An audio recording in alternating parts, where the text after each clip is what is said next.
SJ மாந்திரிகம். இந்த மாந்திரிகத்தில் இப்போ செய்து காட்டும் இந்த கலை கை கால் முடக்கிறது. கை கால் முடக்கிறதுனா சதா தொந்தரவு பண்ணிக்கிட்டு தொல்லைகளை பண்ணிக்கிட்டு மனசுக்கு கஷ்டப்படுத்துகிற மாதிரி ஒவ்வொரு நாளும் கொடுமைப்படுத்துகிற ஒரு மனுஷனாவே எப்படி கை கால் முடக்கிறதுன்றதை இதில் நான் சொல்லி காட்டுறோம். முதல்ல இது ஒரு பொம்மை. இந்த பொம்மை தேன் மெழுகு வாங்கி நல்லா நெருப்பில் போட்டு காய்ச்சி இப்படி ஒரு பொம்மை செய்து இதுக்கு கண் மூக்கு காதுன்னு சொல்லி நெஞ்சில் ஒரு சூளத்தை போடுங்க. இது ஒரு பொம்மை. ஆணாக இருந்தாலும் பெண்ணாக இருந்தாலும் 2 பேர் 3 பேர் 4 பேர் 5 பேர் எத்தனை பேர் தொல்லை பண்ணாலும் இவங்களுக்கு நடுவில் வச்சு நம்ம தகுடு எழுதி கட்டுறோம் பார்த்தீங்களா, அந்த தகுடு தான் இவ்வளோ வேலையை செய்யும். எலுமிச்சை மரம் வாங்கிக்கலாம். 3 எலுமிச்சை மரம் வாங்கிக்கோங்க. 3 எலுமிச்சை மரத்தில் எல்லோருடைய பேரையும் எழுதுங்க. எல்லோருடைய பேரையும் எழுதி இதை நான் எப்படி கட்டியிருக்கேன் பாருங்கள். இந்த மாதிரி கட்டணும். அதிகமாக தொல்லையும் தொந்தரவும் கொடுக்குறவங்களுக்கு தான் இந்த வேலையை செய்யணும். நம்ம இந்த எலுமிச்சை மரத்தில் மேலே ஒரு ஊசி, கீழே ஒரு ஊசி, இந்த பக்கம் ஒரு ஊசி, இந்த பக்கம் 3 ஊசி குத்துறோம், மேலே ஒரு ஊசி, கீழே மொத்தம் 5 ஊசி குத்தி இதுக்கு இந்த மாதிரி கட்டு போடணும். இந்த மாதிரி கட்டு போடுறதுக்கு முன்னாடி இதில் எந்த குடும்பத்தில் இருக்கிறவங்க சதா தொந்தரவு பண்ணிக்கிட்டு சண்டை போட்டுக்கிட்டு அடிச்சுக்கிட்டு தொந்தரவு எல்லா பிரச்சனையும் பண்ணுற ஒரு ஆளை தான் கை கால் முடக்கணும். அப்படி இல்லைன்னு கேட்டிங்களா, வீட்டுக்கு அடங்காமல் ஊருக்கு அடங்காமல் யாருக்கும் அடங்காமல் இருக்கிற ஒரு மனுஷனவோ ஒரு பெண்ணையோ தான் இந்த மாதிரி கை கால் முடக்கி ஒரு மூலையில் போடுறது. கை கால் முடக்கிறதுன்றது ஏதோ ஒரு இடத்துல அடிபட்டு கீழே உட்காரதில்ல, பக்கவாதம் வரலாம், இல்லை கை கால் இழங்காமல் போகலாம். அவங்களுக்கு எந்த வேலையை செய்யறதுக்கு முடியாத அளவுக்கு நிற்க வைக்கலாம் அவங்கள. அதுக்கு என்ன பண்ணணும்னு கேட்டிங்களானாக்கா, இந்த மாதிரி ஒரு 3 எலுமிச்சை மரம் மட்டும் எடுத்து 3 எலுமிச்சை மரத்தில் குறைஞ்சது 20 பேர் எழுதலாம். அந்த மாதிரி பேர் எழுதி இந்த மாதிரி 5 ஊசி குத்தணும். ஒவ்வொன்றுலேயும் 5 ஊசியை குத்தி நான் போட்டிருக்கிற மாதிரி கட்டு போடணும். பாருங்கள், சூளம் மாதிரியே போட்டிருப்பேன் கட்டுங்களை. அந்த மாதிரி கட்டு போடணும். அவங்களுக்கு கட்டு போட்டுட்டு இந்த மாதிரி 2 பொம்மை செய்கிறோம். மெழுகு பொம்மை 2 பொம்மை செய்கிறோம்.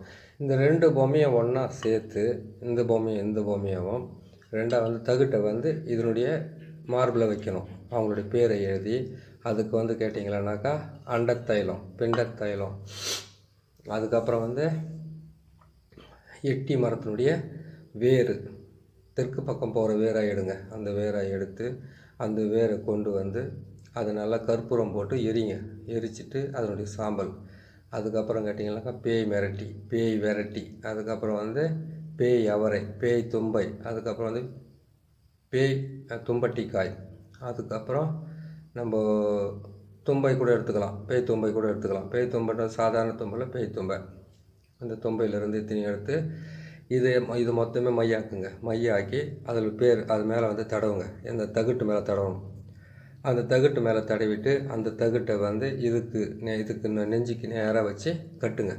கட்டிட்டு செம்பு தகுடு, காரிய தகுடு, அதுக்கப்புறம் பார்த்தீங்களானாக்கா எந்த தகுடு இருந்தாலும் பரவாயில்ல, தகுடு கரெக்டாக போடும்போது பார்த்தீங்களானாக்கா அவங்களுடைய பேரை எழுதிட்டு 4 பக்கமாக சூளம் போடுங்க. 4 பக்கமாக சூளத்தை போட்டு இதனுடைய மார்பில் வச்சு கட்டுங்க.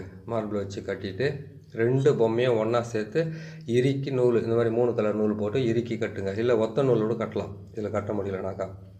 அப்படி கட்டி அந்த நூலை கொண்டு போய் எட்டி மரம், அப்படி இல்லைன்னா இதை அவங்க வீட்டுக்கு தெற்கு பக்கமாக இருக்கிற ஆலமரம், அரச மரம், எட்டி மரம், அப்படி எட்டி மரமே கிடைக்கல எங்கே தான் செய்கிறதுன்னு கேட்டிங்கனாக்கா, இதை விட இன்னும் பவராக வேலை செய்கிறது சாக்கடையிலோட போடலாம் அது. ஆனால் சாக்கடையில் போகிறதுனால தொட்டு கொஞ்சம் லேட் ஆகும் வேலை. சீக்கிரமாக வேலை செய்யணுனாக்கா கற்பூரம் எடுத்துக்கோங்க.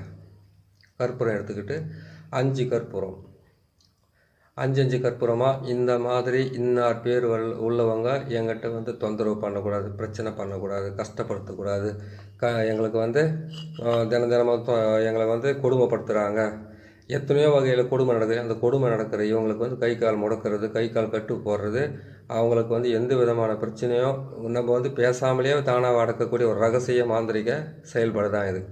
இதை செய்துருங்க. செய்து முடிச்சுட்டு இந்த 3 எலுமிச்சை மரம் இருக்குது பார்த்தீங்களா, கற்பூரம் போட்டு இந்த பொம்மையை கொளுத்துனா கூட நல்லா வேலை செய்யும். அந்த 3 எலுமிச்சை மரத்தை மட்டும் கண்டிப்பாக வந்து எட்டி மரமாக இருக்கலாம், அப்படின்னா அரளி மரமாக இருக்கலாம். அந்த மாதிரி மரத்தில் வச்சு அதை ஆணி வச்சு அடிக்கணும். நல்லா பெரிய ஆணியாக வாங்கிக்கோங்க, ஆணி வச்சு அடிங்க. அப்படி உங்களால் அதை அடிக்கவும் உங்களுக்கு கஷ்டமாக இருக்குதுங்களா? உங்களுக்கு அடிக்கவும் கஷ்டமாக இருக்குன்னீங்கன்னாக்கா இதுக்கு என்ன செய்யணும், நம்மளுடைய யாகம் வளர்ப்பாங்க பாருங்கள், அந்த யாகம் வளர்க்குற இடத்துல போட்டு அதை செய்யலாம். யாகம் வளர்க்குற இடத்துல போட்டு கொளுத்தலாம். அப்படியும் இல்லைனாக்கா சாக்கடையில் தான் போடணும். அதுவும் உங்களால் முடியலனாக்கா, இதுவும் செய்ய முடியலனாக்கா ஒரு சிவப்பு துணி வாங்கிக்கோங்க. சிவப்பு துணியை வாங்கி அந்த சிவப்பு துணியில் வந்து இதை கட்டி எடுத்துகிட்டு போயிட்டு கசப்பு மரமாக முள் மரமாக பார்த்து அந்த முள் மரத்தில் கட்டிட்டு வாங்க. கட்டிட்டு வந்துட்டு 3 நாள்லேருந்து 5 நாளுக்குள்ளே அவங்களுக்கு வாய் பேசாமல் போகும்.